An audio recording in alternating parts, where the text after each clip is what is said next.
Hi, the human service occupation I chose for my project is a child advocate. Throughout this class and the other ones I've been taking this semester, I've learned about many different careers in this profession or major, and I believe that a child advocate is the one that most resonates with what I want and what I would like to achieve in my career.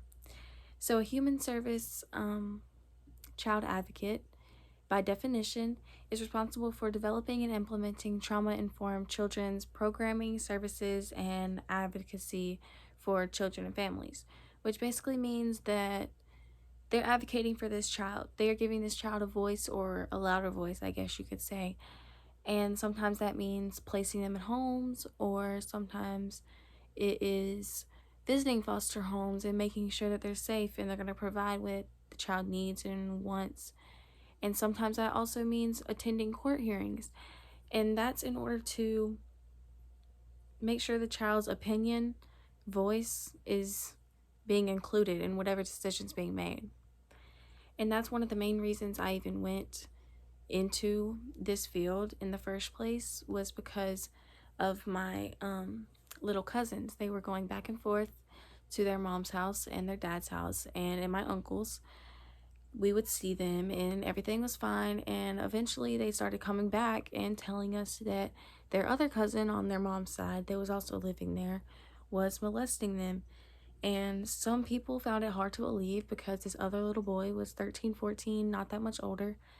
But that's also one of the reasons that I mainly want to go into this field, because even though it doesn't seem believable, it can happen and they still need help, whether it seems believable or not. So, throughout that whole year of that trial or case going on, they still had to go back and to their mom's house and see that boy that was doing that to them, and have stuff happen to them again. And there was nothing we could do about it because we just had to wait for the system or the process to happen the way it happens. And that's mainly one of the reasons that I wanted to go into this field, and why I also think I had the qualities to go into this field. I think somebody should be able to make sure the child's comfortable, make sure they feel heard, make sure you're patient with the child to make sure you're actually getting what they actually want, or getting the truth, I guess you could say. But those are mainly what I think is good to be a child advocate. I feel like you need those qualities to make sure you're comfortable and open and patient with this child, because they are children. To achieve this goal, though, I would have to get a bachelor's degree in behavioral science and a master's in social work degree. And I was just wondering recently when I would be able to transfer and get that going, because I want to be able to help people as soon as possible, I guess you could say. But I'm just wondering on the actual process, because I just recently started looking into this career specifically. So that's a question of mine. But in this environment or in this workplace, they're usually working in government agencies, sometimes nonprofit organizations. And what really shocked me or intrigued me was that some worked independently.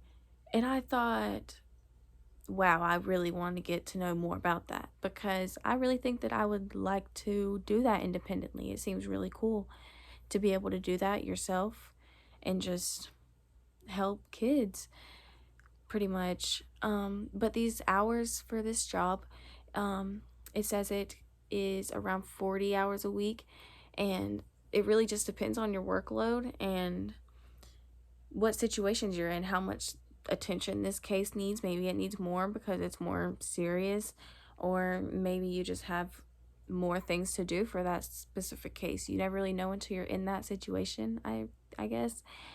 And sometimes this consists of maybe having meetings on the weekends or visiting homes after the weekends.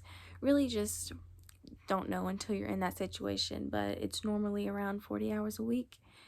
And then while I was also looking at the hours and the salary and things, it was a whole list of careers. and they all just say the salary, and it made me think that usually when people look through lists like that, they go for the one that makes the most money. And this one, on the other hand, does not. It makes around 37 per year, 37,000.